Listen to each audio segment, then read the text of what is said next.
The views expressed on Science for the People are not necessarily the views of this station, its affiliates, sponsors, or advertisers. This week on Science for the People, we're discussing an effect called cavitation. Low pressure causes bubbles of vapor to form in a liquid, which can cause a lot of damage when those bubbles collapse. First up is Paul Brandner to discuss how these bubbles form and why they can be so destructive. Following that, we have Suzanne Cox to discuss her work with crustaceans who have evolved ways of controlling the effect when they strike snail shells. Welcome to Science for the People. I'm your host, Marian Kilgore. Joining me is Associate Professor Paul Brandner, Research Leader of the Cavitation Research Laboratory at the Australian Maritime College, which is a specialist institute of the University of Tasmania. His research interests are in the physics of bubbly and cavitating flows and how these phenomena manifest in nature and engineered devices. He has developed a range of experimental techniques for studying the initiation and dynamics of cavitation and flows involving the interaction of gas and liquid phases. So, thank you very much for speaking to me today, because I think cavitation is fascinating. My pleasure. So do we, of course. So, my first question for you is, how did you get interested in bubbles and cavitation as an effect in fluids?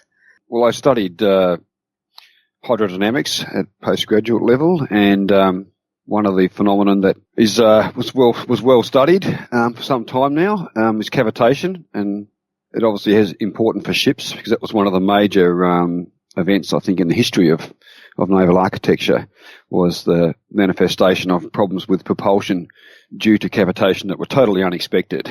And there's a famous a ship that was, I think it was steam powered, invented by a guy named Parsons, that had problems with cavitation occurring on the propellers that prevented it from realising what at the time had been the theoretically or predicted speeds. And so through a series of quite interesting investigations, they understood that cavitation was the problem and could start working towards solutions to fix it. So was cavitation something that scientists at that time were aware of as an effect, and they just didn't expect it on ship propellers, or was this a totally new idea?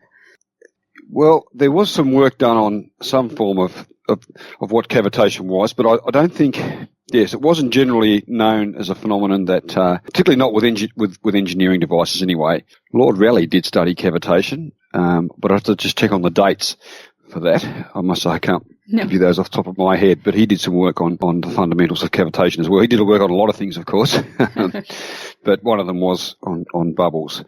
But that more relates to the initiation or inception of cavitation. We can talk more about that, of course. Yeah, let's maybe start with some basics. So we've already mentioned bubbles, but what is cavitation and what are common situations where it occurs? Yeah, we should start from the beginning. So cavitation, the strict definition, is the change of phase that occurs between liquid and vapour phases due to the reduction of pressure. So it's very similar to boiling. I mean, both cross the liquid vapor saturation line, if you like, but one's due to boiling's due to the addition of heat, whereas with cavitation it's due to reduction of pressure. So the interesting thing there is, I mean, boiling obviously takes place at constant pressure, and cavitation takes place at roughly constant, fairly well, a constant temperature. So we can think of it in terms of, it's very similar in that sense to boiling. There's the same effects occurring, change of phase, liquid to vapour. It's just that cavitation is normally not seen. I often say to people it's the great unseen phenomenon it's all around us really, but it occurs in many situations in nature and in engineered devices. But we don't see it because it's quite a transient, very high frequency phenomenon. Although it can be ever present, of course, on things like ship propellers. People will be aware of that because it's very, very noisy. So when it occurs, it's fairly obvious, be it on large ships or small boats. When we're talking about these bubbles, so these are in the case of water, these would mostly be water vapor. Are there other gases in these bubbles as well? Yeah, well, we should talk about what so we've just mentioned what it is. So how does it manifest? Well, that's the thing we often discuss or we investigate is we use the term inception, but it's the initiation. And this is an interesting thing. When you watch a pot boil, you'll notice that the heat's usually added through the walls of a container, so the bubbles will form, and usually they form from the nucleation process, we call it, heterogeneous, being discrete, occurs from tiny crevices or locations on the wall of the vessel that promote the formation of those bubbles. Often they can be tiny crevices with trapped gas. So the similar thing can occur with cavitation, but what doesn't normally occur, or what isn't one of the main ways nucleation occurs with cavitation, is through tiny bubbles, because tiny bubbles have a critical pressure below which their equilibrium is unstable, and if that pressure is attained, then they can go unstable and suddenly grow explosively. And that is the initiation typically of cavitation in many hydrodynamic situations. There are other types of cavitation. The one we study in our lab is what we term hydrodynamic, but there are other fields which we can come to later. For now, we should stick with the hydrodynamic cavitation. So it's very important to, when we study hydrodynamic cavitation, be able to model that inception process. So we've built a large water tunnel where we can artificially seed the flow with these tiny bubbles. And so we've spent a lot of time working out how to make tiny bubbles in a controlled way, and be able to put them in a flow homogeneously to model these practical flows. Just going back to the sort of similarity to something like a kettle where we're boiling water. So nucleation sites would be when the bubbles start forming at the heating element on a kettle. Sometimes you'll see like strings of bubbles going up from the same spot. So that would be like a flaw that's... Well, you did mention about the other gases. So perhaps we should just say something about that. Yeah, this phenomenon, the nucleation, particularly from the surface, is very similar to the phenomenon you see with glasses of any liquid that's supersaturated with dissolved gas, beer, champagne, soft drink, all those. Often you'll see streams of bubbles from a point. So that's a process of diffusion, gaseous diffusion. So molecules of the gas are diffusing from the liquid phase into that crevice. The gas bubble expands, breaks off, and the whole thing continues in a periodic or cyclic manner. So that's quite similar to surface nucleation. The only thing is the bubble's breaking off there due to the diffusion. But if the pressure's reduced, then obviously that bubble, that trapped gas, will also nucleate just similarly with the bubble. And so we never really have, when we say cavitation, we have these formation of these cavities in liquid flows or liquid volumes. We're not talking ever really strictly pure vapour, because there's invariably dissolved gas present that diffuses into those cavities, and so there's a mixture so there's two gases in there exerting partial pressures, or there's the gas and the vapour, and often we often study flows too where there's a high proportion of dissolved gas, or even 100% of incondensable gas as opposed to pure vapour. We talk about artificial cavitation, where we make cavities that look like the same ones that would form in natural cavitation, but we do it by adding gas to artificially create cavitation. That's what we call that. They're ventilated cavities, but very similar physics, I might say. Sticking a bit, I guess, with introducing people to cavitation, what are some of the consequences when we have, say, ship propellers that cause cavitation that we didn't expect? Well, I should just mention too that when I say to people it occurs everywhere, just to give some examples, it occurs in nature. It occurs, for example, in trees, because trees lift water more than 10 metres, if they're more than 10 metres high. Through evaporation from the leaves, trees have to draw water up, so the liquid in the tree can be in a state of what we call tension. In other words, its state of pressure is below absolute zero, and that means it's in a metastable state. And so there's the potential for cavitation, and this has been studied. It's quite fascinating, and bubbles of vapour can form in those in the vessels that carry the water. In fact, I believe, in fact, those events create quite high frequency sound events, acoustic events that can be monitored in some way to check the health of trees, because obviously their ability to be able to lift that water up into the canopy is vital for the tree to live. So there's some crustaceans that make cavitation. There's one called the pistol shrimp and another called the mantis shrimp. We don't fully understand why that's necessarily the case, but they certainly use it to capture prey. And it occurs in many engineering systems, fuel injection systems in cars and trucks, ships. In fact, cavitation there has some positive effects because it enhances the mixing process that is required to atomize fuels for improved combustion. But in the naval space, naval architecture or ships, naval hydrodynamics, we spend a lot of time looking at cavitation on propellers because it's a major problem for all ships really, be they civilian, naval, research vessels, that sort of thing. So in the case of propellers, which is very similar to hydroelectric machinery or other pumps, that sort of thing, cavitation forms, bubbles form, they grow into large volume cavities. They can collapse very violently because the pressure in those cavities is, very close to absolute zero.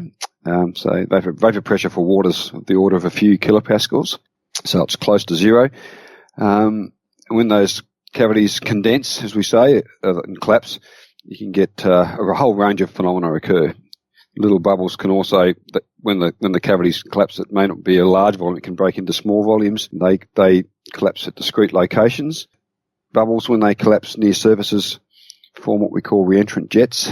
These are small liquid jets that are associated with very high pressures and velocities, and shock waves form. In fact, the mechanism, it's that singular that it causes erosion of metals. It's a long-term thing, but once it occurs, the metal loss can be significant enough that ultimately you have failure of the device. For example, like a propeller blade can break due to erosion of metal from cavitation. So the pressure inside of these cavitation bubbles when they form is very close to a vacuum. It's very low pressure. That's right, yes. Mm. So then, you mentioned they start very small. How big do they get, or can they get, or does it vary wildly? There's been a lot of research into these microbubbles, and in fact, various means have been invented to measure them in practical volumes in rivers, lakes, and in the ocean. And it turns out the ocean's full of microbubbles, and it depends on a range of factors. One of them, for example, is the sea state, because that creates mixing. And in fact, that's one of those mechanisms that's interesting from the point of view of the ability of oceans to absorb gases from the atmosphere, for example. So it's of interest for climate change. But anyway, bubbles are made by the mixing events that occur on the surface of the ocean, and those bubbles can be very long-lived if they're very small, and they can get transported by ocean currents, etc. So typically the sorts of numbers we're talking about are of the order of some bubbles between, say, 0.1 to maybe 1 bubble per cubic centimetre, or perhaps lower. And in the laboratory, we typically model, we have we go to as low as 0.01, or we can have no bubbles as well, of course, but from, say, 0.01 to maybe 10 bubbles per cubic centimetre, to give you an example of the sorts of concentrations we're talking about. And the sizes are between typically 10 to 100 microns, say. So that's a tenth or 1/100th of a millimetre to a tenth of a millimetre. So this is before they encounter a low pressure area that causes them to grow? That's it. Yeah, and in fact, you can have, although the critical pressure for all bubbles, below sort of the 100, much less than a millimetre, so the order of this order of 10 to 100 microns. Although they go down to 1 micron too. It's although we can't always see them, so it's difficult to actually establish that they are bubbles. But small bubbles, if you do the numbers on it, their critical pressure is actually negative, which means a lot of the time, so if you don't have any nuclei or tiny bubbles present, then pressure reduction can go below absolute zero. So the liquid's actually carrying tension. So, and this is where liquids are different to gases, of course, because liquids can sustain a tensile stress, unlike gases where the molecules are further apart. What happens is the liquid actually will be in this so-called metastable state.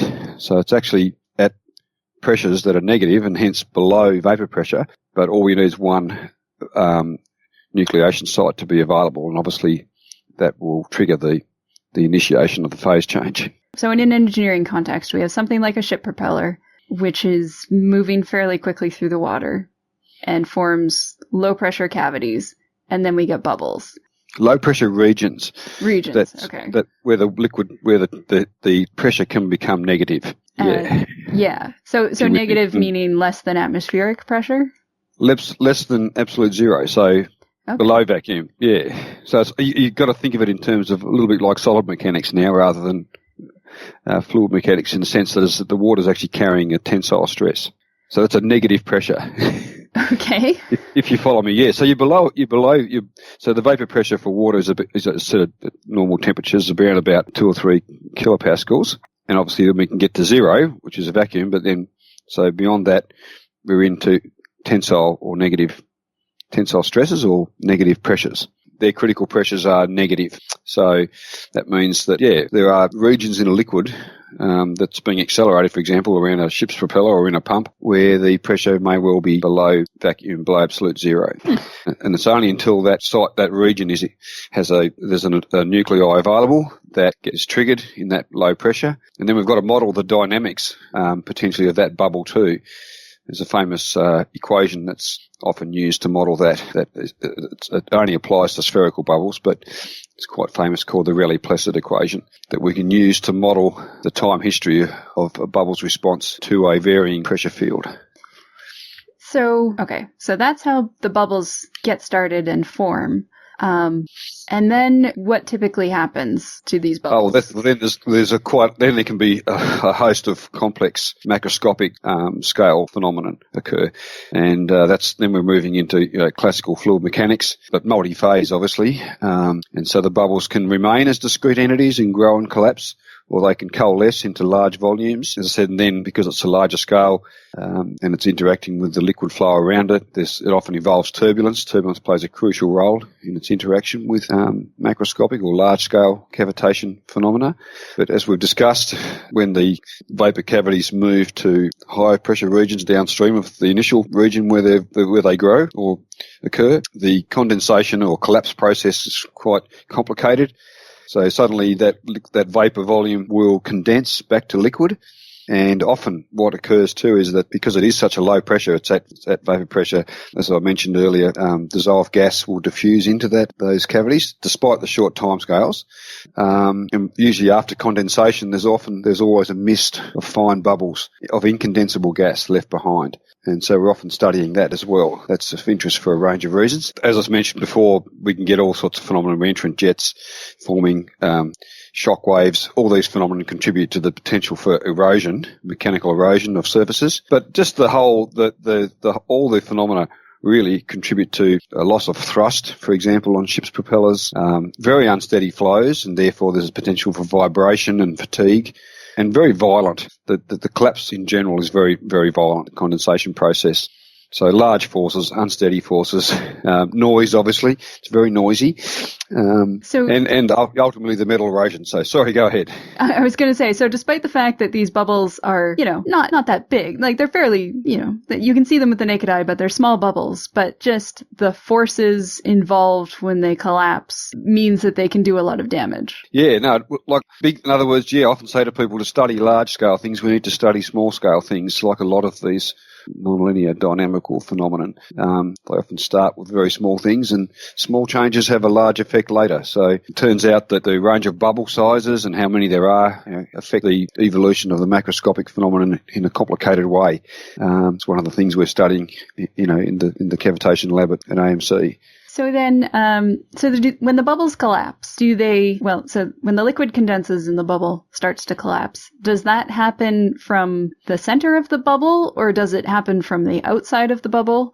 Or does that vary depending on the conditions it encountered? Oh yeah, it's complicated again.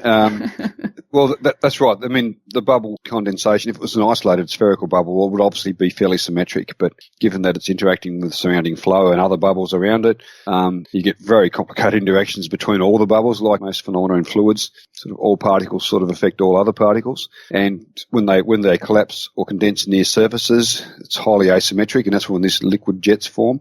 The bubble sort of turns into a toroidal shape, and the jets actually, depending on what they're adjacent to, whether it be a rigid surface or a liquid surface. And there's been some very interesting research done on this in Switzerland at EPFL on the formation of these jets and the behaviour of those bubbles near liquid surfaces or near solid surfaces. So these sorry, go ahead. So these are like really tiny, really high velocity little jets of water that are coming out. They can be, the bubbles can be quite large, or they can be quite small too.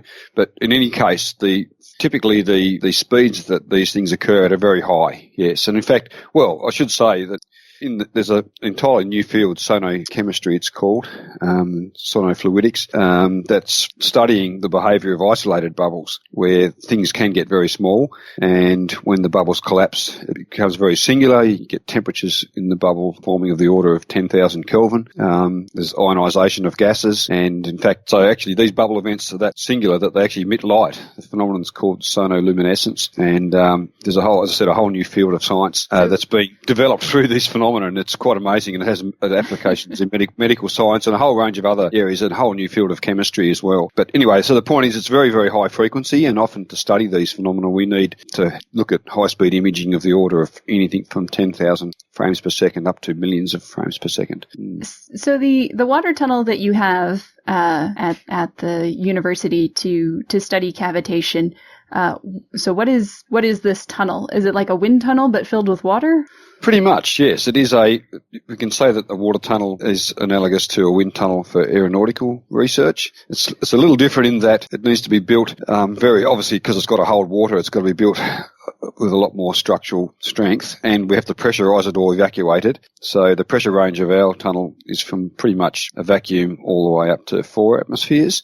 Mm-hmm. So we often say 4 kPa, which is the pressure we can achieve with a conventional vacuum pump, up to 400 kPa. So that's 0.4% of an atmosphere to 4 atmospheres. And so that creates large forces. In fact, our tunnel, it's got the typical test area where it's not that big. It's only 600 millimetres by 600 millimetres cross-section. Okay. But to achieve that, we've got something that's of the order of 30 metres long by sort of 10 metres high, because we need a lot of extra areas in the circuit where we can remove the bubbles and the gas and so forth. So we actually inject the bubbles, make them, inject them, mix them to disperse them homogeneously, and then we remove them in downstream tanks around the circuit. And so we do that in several ways. We do it by coalescing those bubbles into larger ones so they rise under gravity, or by, in the lower part of the circuit, the water spends a long time there, so extended residence, and that enables the bubbles to dissolve, the very small ones, less than 100 microns. So we've gone to a lot of effort to build that. Our tunnel took 10 years to design and to build, and cost of the order of about $10 million. So how do you move water through the tunnel? We have a big pump, that's located in the bottom of the circuit where the pressure's high, so we don't have cavitation on the pump. That was going to be my next question. Yes, no, people often say, why is it vertical? And I say that's so we can have the lower limb of the tunnel is under high pressure or higher pressure. It never gets to vacuum or low pressures, and that's where practically you would put the pump to ensure that there's no cavitation. We don't want the pump cavitating, and as I mentioned earlier, cavitation itself makes more bubbles. And this is one of the reasons we've developed our tunnel. Was we actually built one much earlier than that, years ago, and the first thing I saw there was you have cavitation, it condenses, but it leaves behind this population of little bubbles, and they go around the circuit, and they can then nucleate the model. So what happens is you can get a coupling between the model and the circuit, and they interact. So it's really, to study cavitation properly, we need to eliminate that coupling between the cavitating test model and the circuit. Why is it important to do this physical testing of the models? Do we have computer simulations that can come up with similar results? Good question. The advances in computational fluid dynamics are quite extraordinary, really. I've watched them occur over the preceding decades. It's amazing with the growth in computer power how much we can predict now. But these flows remain difficult to predict, and we don't have the computer power or even fully understand the physics. So they're the issues. That's why we do experimentation, to gain insights into the physics from which we can develop and validate computer simulations, but also so we need data to develop those models. but also we need to understand the physics. So, and at this stage, a lot of the flows, even if we do understand some of them, we haven't always got the computer power to make those predictions in realistic timeframes. Once you have an idea where the cavitation is likely to occur with an item, is there much that you can do about it, or do you need to sort of try again and test again, or are there just certain design tweaks that are well understood that you can implement? Well, with propellers, for example, obviously the obvious thing is being able to adapt the shape to whatever. So that's a complicated problem. I often say to students that the reason why propellers are so difficult is there's so many parameters that we need just to describe the geometry. And obviously, so it's a non-trivial engineering problem to design a propeller. And that's why there's a multitude of, if you look at propellers, depending on what their application is, there's this wonderful diversity of shape and form, if you like. And obviously they're all designed often individually for a particular ship. So there's that problem. And as I said, there's still testing done for propellers in physical testing, but less of it. For defence applications, for example, there would certainly be possibly testing it again to ensure cavitation as required is actually occurring as it's expected. If you have something like a pump impeller, pumps aren't, ships are usually in water, but pumps often pump other fluids.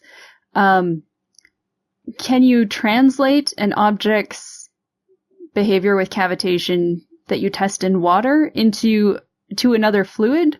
Or is that the sort of situation where it's complex enough that the best way is just to test it in the second fluid? No, that's good. That's a good question. A lot of the time, for most cavitation problems, as we term it hydrodynamic cavitation, we can generally scale the phenomenon to other fluids, knowing the fluid properties. But there are cases, for example, cryogenic fluids, where it's not quite that simple. There's some complicated thermodynamics involved. It's not quite the same because you can be operating in regions where suddenly there are other issues. There's heat transfer involved, and that's typically in rocket fuel pumps, for example. So if you're building for space travel, that sort of thing. I can't comment. I'm not an expert in that field, but I can say that that's one area where the fluids need to be we need to have the correct properties. But typically, normally, no, like many fluid flow problems, you can scale those using, for example, we can compare air and liquid flows, gas and liquid flows, in the absence of cavitation, provided certain scaling parameters are maintained. If we're studying turbulence, we use the number called the Reynolds number. As long as those Reynolds numbers are identical, then the flow geometry will be the same. And there's no effects. For example, if the compressibility is not an issue or there's no cavitation, then we can compare a gas and a liquid flow, provided the scaling parameters that reflect the phenomena of interest are identical. Do the cavitation bubbles, when they form around fuel pumps for rocket fuel, do they collapse differently than water? Or I guess how do things like surface tension and viscosity affect how the bubbles behave when they collapse? Well, I can certainly talk a little bit about that's some of the things we study. Is that when these bubbles, when the bubbles are activated and they form larger bubbles and they coalesce into large-scale cavity volumes, there is a very complicated interaction with the surrounding liquid flow, and it can involve turbulence. And in fact, some cavities that when you have the liquid on the body ahead of the cavity, there's what we call a boundary layer. That's the region adjacent to the surface where there's a lot of shearing. And typically for what we call sheet cavities to form, they're sort of stable, large scale, or they can be unstable. But, they're large volumes of a cavity that's typically connected, not discrete. They often form from the separation of laminar flows.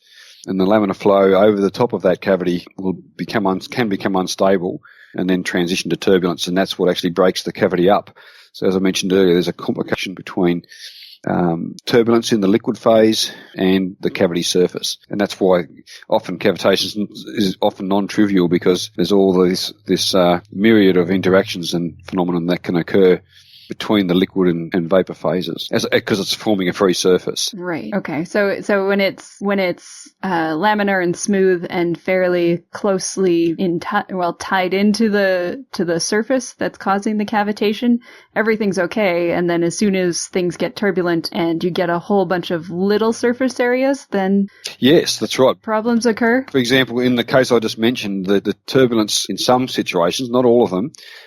Well, first of all, the laminar flow needs to become unstable, and we often talk about situations where turbulence, there's the possibility or the flow is susceptible to the formulation of turbulence via some disturbance. And this is one of the things about in fluid mechanics, is understanding what is the process of turbulence formation. It remains an ongoing problem. Turbulence is still not fully understood, and certainly as it interacts with cavities, it's not understood either. So if the flow does become unstable and begin to transition into, so waves usually form, and those waves amplify. And ultimately, if they amplify enough that the inertia from the turbulence can overcome the surface tension on the cavity surface, then the cavity will break up into small scale structures, vortices and bubbles and so forth. If that answers the question. So you can see there's a balance there between inertia and surface tension, and this is often what we study in fluid mechanics: is what are the forces acting, and how can we, what are the balance of these forces? They often control the type of phenomena we're looking at. So then going back to the supercavitation we were talking about earlier, that's a situation where the smooth laminar flow carries on for quite a bit. That's right. Further. That's true. You would want, you don't want the turbulence to overcome the surface tension there. And typically with most supercavities, that's the case. They've got effectively laminar flow, or at least the turbulence is low enough that it doesn't break up the surface. That's interesting. I hadn't really thought about that. No, well, sometimes cavities won't form because the turbulence actually washes the cavity away. So it just depends on the type of. Again, it depends on how it's nucleated. I mean, if there's enough bubbles there, it'll form inevitably. But turbulence does play a role, absolutely. What sort of questions are you and your lab working on right now that you're really interested in? Well, the main, because of our tunnel, as I said, it's quite a unique facility. We've spent a long time working out. So we do a lot of small scale experiments, and interestingly enough, the devices we use to make bubbles often make cavitation on a very small scale. So we have very small scale flows, typically less than a millimetre, sometimes down to tens of microns, where we create these tiny flows at low pressure. And we make cavitation and turbulence, and the turbulence which breaks up the cavitation is at a very small scale, and it's the scale of that turbulence that controls the scale of the bubbles that are generated. And so we do a lot of work with very small setups with microscopes, and then we engineer those devices to put them in the big tunnel to make the little tiny bubbles to then seed to seed the test flow. Yeah. So you're making the tiny little cavitation devices so that you can do big cavitation. Big cavitation devices. That's exactly right. And we do treat a little bit. What we do often use is water that's been supersaturated. In fact, there's new devices being developed all the time, and some people are doing it without supersaturating the water. But so what we do is we deliberately add gas, and so when the cavitation occurs, there's a large gas diffusion, which I was discussing earlier with the glass of champagne or beer. So that actually enhances the bubble formation process, and we get a lot more bubbles.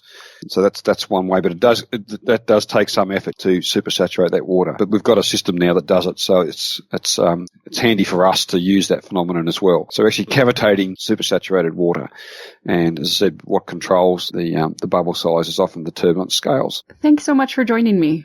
My pleasure. You can learn more about Paul Brandner and links to information about his research on cavitation at our website, scienceforthepeople.ca. We'll be right back after this with a discussion of how some shrimp put cavitation bubbles to work for them.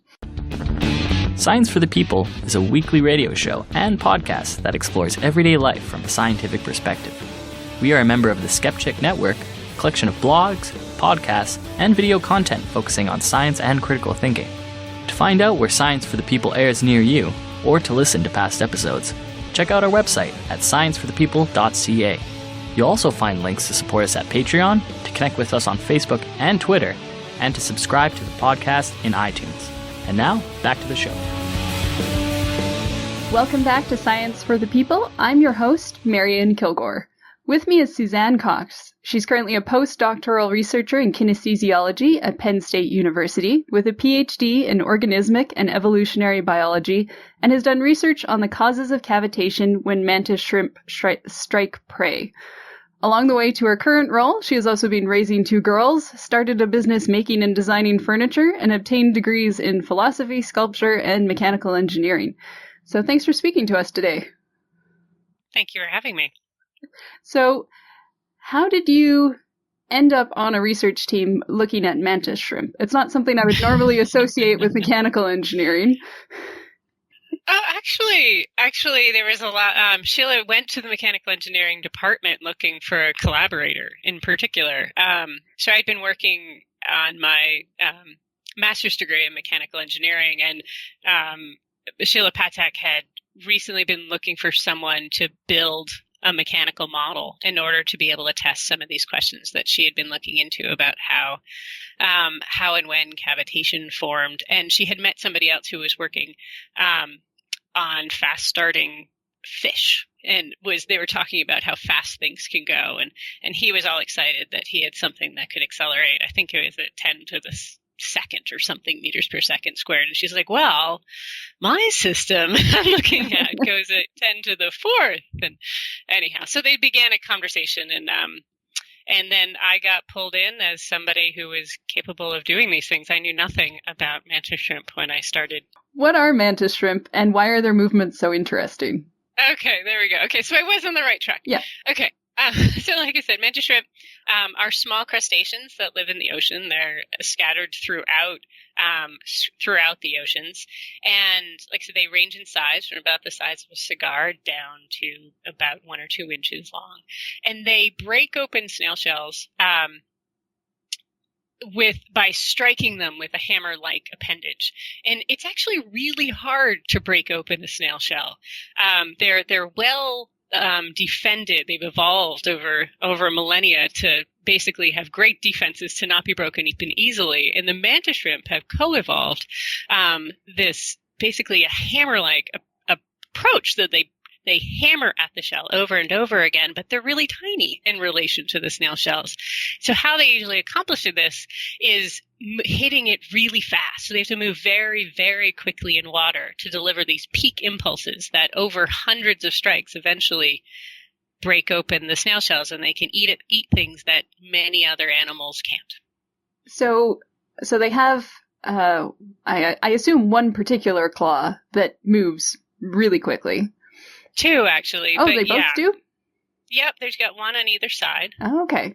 So do they, when they're trying to break open a snail shell, do they like alternate, like boxing? Yeah, or? They do. They do, actually. And they can actually deliver 4 force peaks in a brief, very brief, under milliseconds period of time by striking with one appendage. It gets a force peak, and then the cavitation bubble that forms, we can talk about what that is, collapses, forms another force peak, and then the second appendage, and then a second cavitation bubble. So yes, they use both appendages. Okay. So do they live in groups, or are they fairly solitary? They live in their own burrows, often near other mantis shrimp, but they're not kind of cohabitating. I would say they each have their own, and they're very territorial. Okay. And actually use their appendages to break open snail shells, but they also use it to smash rocks and then use those rocks to build their burrows. So they kind of have these little houses that they build for themselves, often breaking pieces of coral off and shaping it that way. Oh, interesting. Okay. Are there other types of crustaceans that have similar hunting techniques with the sort of hammering type claws? There aren't too many, actually. I'm trying to think of any others off the top of my head. There are several different species of mantis shrimp that do this, and not all species of mantis shrimp do it. There are other types that actually are more spearers, and they have a similar appendage, but they've evolved it to kind of open up and snatch fish rather than break open shells. I'm trying to think if there's any others I can think of. Not that I know of. There might be, but none that I know of. Fair enough. So when the mantis shrimp strikes the snail shell and causes a force peak on the surface of the shell, and then there's a cavitation bubble afterwards. So what is causing that vapor bubble to form? Good question. So cavitation, I don't know if probably good to give a little bit of background on what cavitation is. Cavitation is a phase change from a liquid to a gas. It's like akin to boiling, but boiling happens when you increase the temperature. Cavitation happens when you decrease the pressure. So what happens when you strike something in water is that you get a pressure wave, a pressure pulse that goes out. And basically in the trough of that pressure pulse, you end up with like a low pressure behind the high pressure. And in that low pressure area, the pressures get low enough that the molecular bonds between the water actually break apart, and they're able to change phase down from a liquid to a gas, forming a cavitation bubble. Okay. So this bubble forms and then collapses. Very rapidly. Yep. So how much damage can these bubbles do to the snail shell? It's an excellent question. That's one of the things we've been trying to test. We know that cavitation is one of the major causes of erosion on boat propellers. Mm-hmm. So cavitation is forceful enough to be able to erode holes in metal over a very brief period of time. We've been trying the assumption is that cavitation is actually useful for the mantis shrimp, but trying to actually do experiments to prove that, we've been working on that for a long time, and it's very surprisingly difficult to get quantifiable evidence that yes, it's with and without it, there's a difference. I actually spent months trying to get that data, and it's really difficult, surprisingly, to have it not cavitate. So to cavitate sort of at the right point, or to get it to just... It cavitates really easily. So in order to be able to do the experiment, you have ideally you'd like to have a situation where you hit things with the same force. Mm-hmm. And in one case, the environmental conditions are such that it doesn't cavitate when you do that. And the other one, it does. And then you could compare the damage, right? That would be kind of the ideal situation. But it's really difficult to get it to not cavitate. It's actually really easy to cavitate at these speeds and at these forces.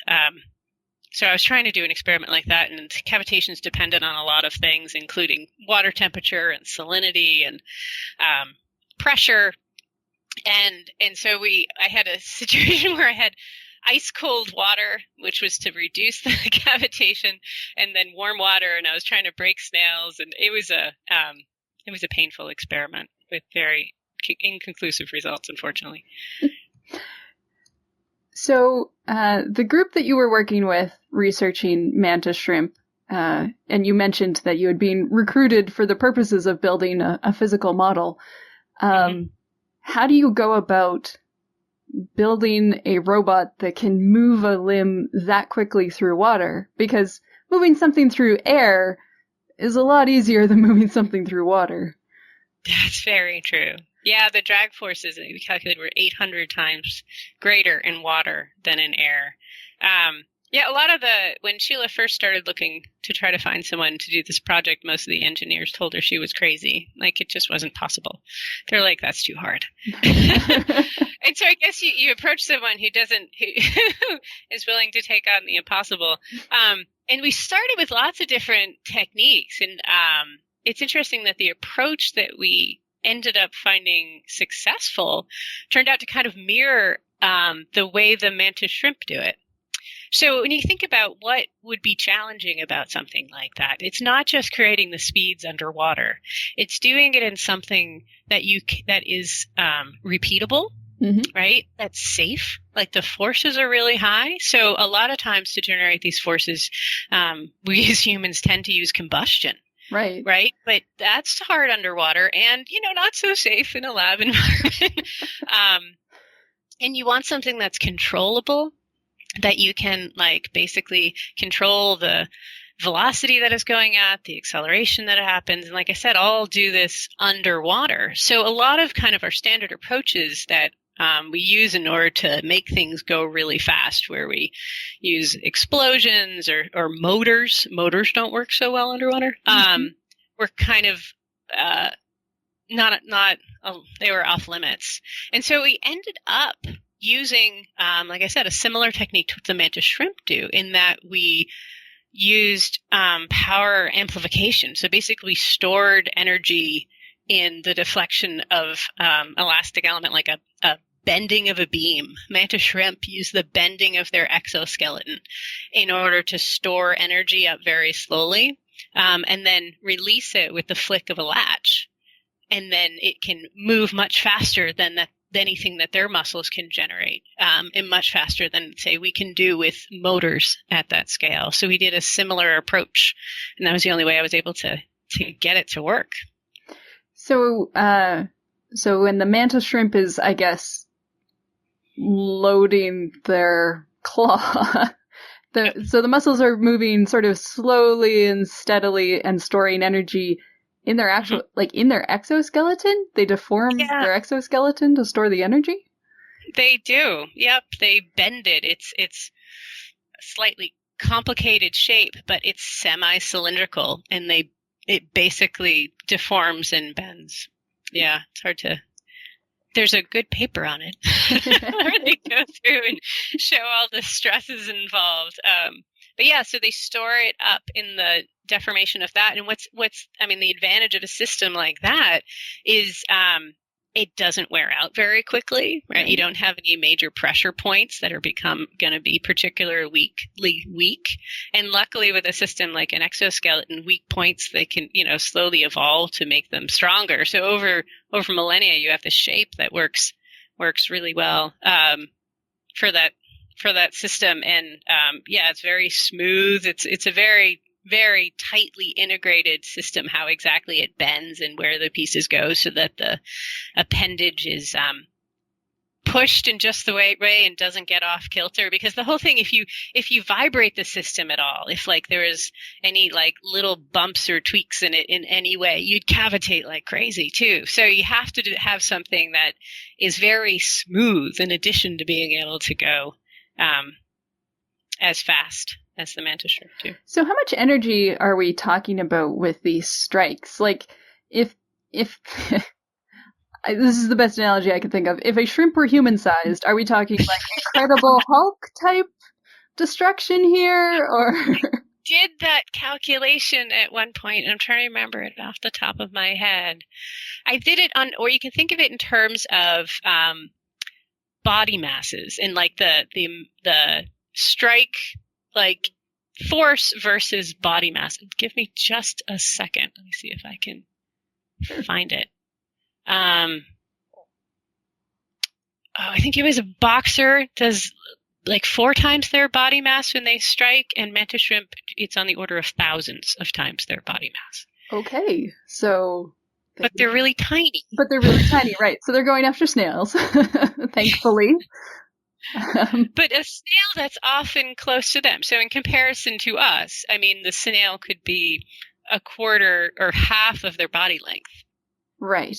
So try to imagine hammering, say, with any part of your body, open a snail shell that was 3 feet or 2 feet in diameter. Yeah. In water. Yeah. It's really amazing when you think about it. It kind of blows me away on a regular basis.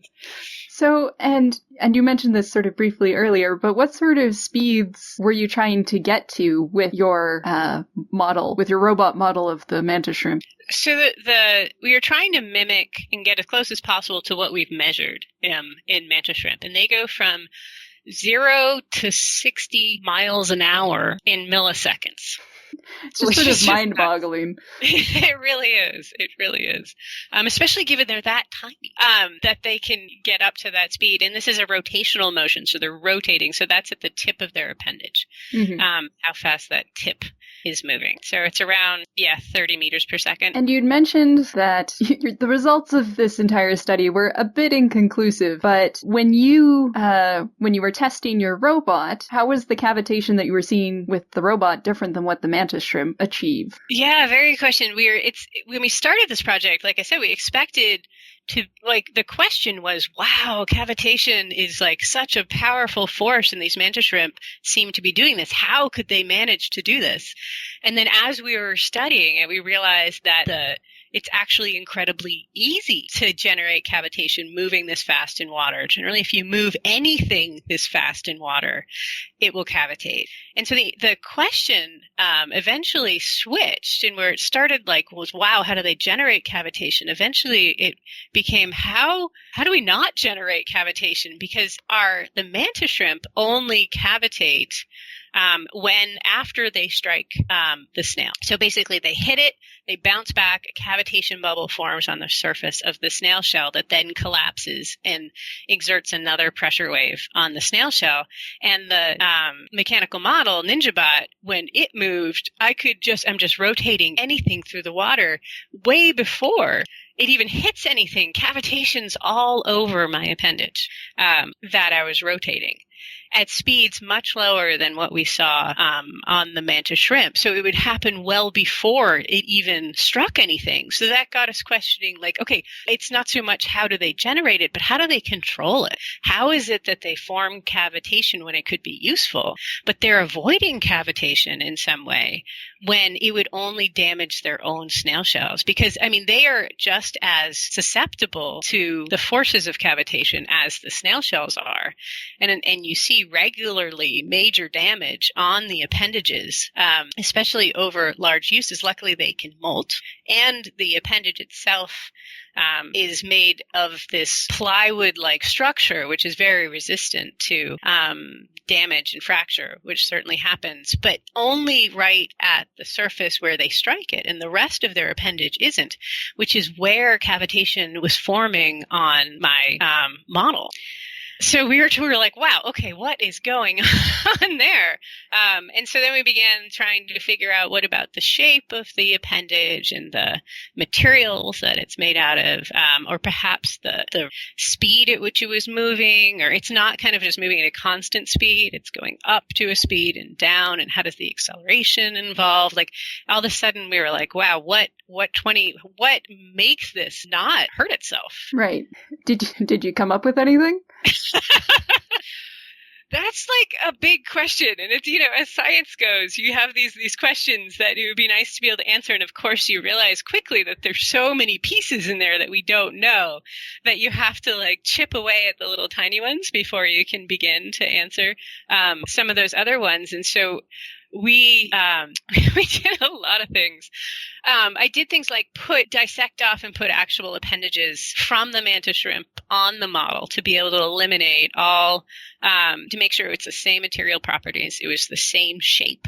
Mm-hmm. And so we had it going at the same speed, same accelerations, not exactly the same rate of not exactly the same jerk, which is the rate of change of acceleration. And we still saw cavitation before it struck. And that got us thinking that it was perhaps the kinematics, about the rate at which it was going, or the rate at which it was accelerating.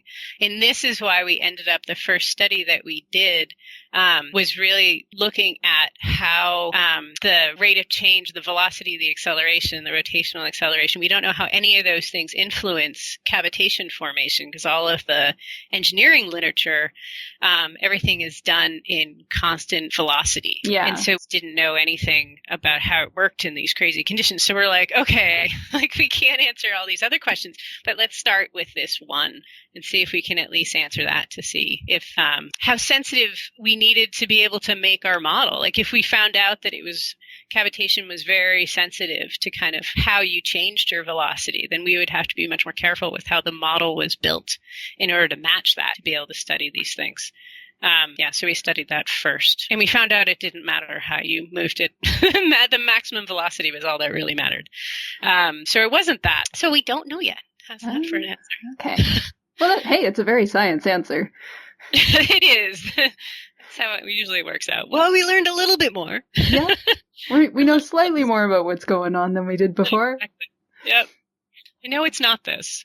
It's usually how it works. So why was it important to try and build a physical model of this? I mean, obviously it's complex, so computer simulations wouldn't have given you any useful sort of data? Yeah, very good question. Right, because this is how a lot of these things normally are done, is fluid dynamics simulations, computational fluid dynamics. And I was actually working with an advisor who was computational fluid dynamics. That was what he studied. In particular, he was working on cavitation.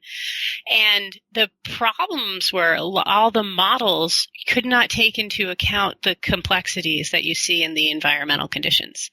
And not knowing kind of which of the 20 different parameters that were going on, like cavitation is sensitive to so many different things, like the dissolved gas content in the water, the salinity, the amount of other tiny particulates.